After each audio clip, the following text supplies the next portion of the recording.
Sevgili izleyenlerimiz, demiştik ya Çınar Köyü'nde kültür olmaya, kültür toplamaya geldik. Çınar, Türkmen kültürünü en güzel örnekleriyle yaşatan köylerimizden bir tanesi.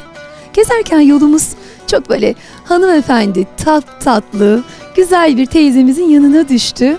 Semaver de çay demlemiş bizlere, üşümüşsünüzdür dedi.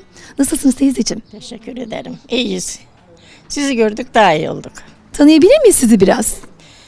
Ben Esma Erol. 4 çocuk annesiyim. Beyim vefat etti, 16 sene oldu. Bu evde yaşıyorum işte. Teyzeciğim, bu köye nereden geldiniz? Çınar Köyü Alevi kültürünü ve Türkmen kültürünü özellikleriyle yaşatan bir köy. Esas bu bizim sülalemiz Antalya civarından gelme. Oradan Kozak tarafına yerleşmiş. Oradan buraya geldik. Son durağımız da burası. Benim gelin olduğum yer Kozak tarafı. Orada gelin oldum ben. Bergama tarafında. Orada. Ayvalık'ın üstünde Kozak derler, köyler vardır. Orada gelin oldum. Özellikle şunu sormak istiyorum. Şimdi ben böyle kültür kervanı ekibi olarak biz allı pullu giyiniyoruz. Siz gelin olduğunuzda nasıldı? Gelin olduğumda ben böyle 3 etek giydim. 3 etek giyiyordum. Gelin olup ben kaçtım zaten. Bir sene nişanlılık aldım. Ondan sonra benim adam kaçırdı beni.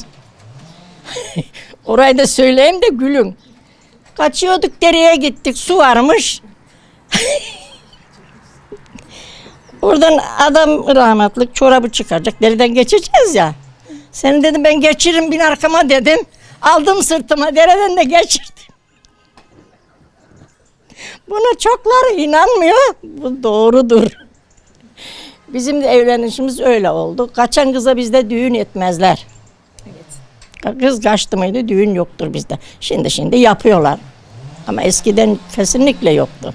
Şimdi eskiden evlendikten sonra gelinler işte zilip kesilir, kakül derler. Evet. Şöyle ben ucundan gösteriyorum ama ve belli bir süre köyün içerisinde o üç etekleri giyerler. Özellikle onların yeni gelin olduğunu o giydikleri kıyafetlerle anlarsınız. Sizde böyle bir şey var mıydı? Size düğün yapmadılar ama üç etekleri giyebildiniz mi? 3 etek giydim.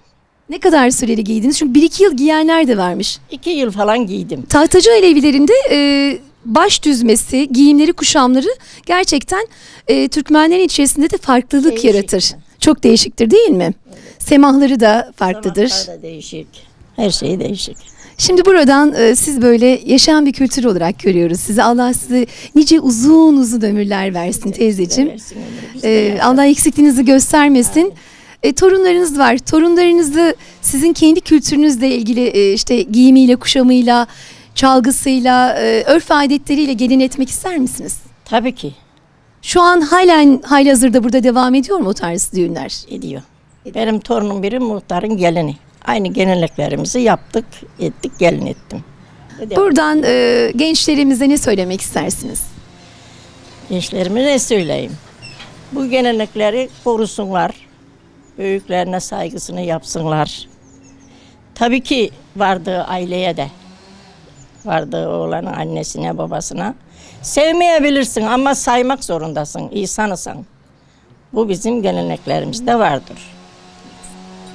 En önemli şeyi söylediniz aslında.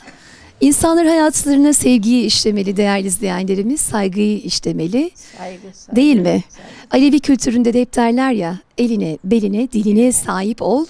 Eline sahip ol, hırsızlık yapma. Diline sahip ol, saygısızlık yapma. Beline sahip ol, harama bakma.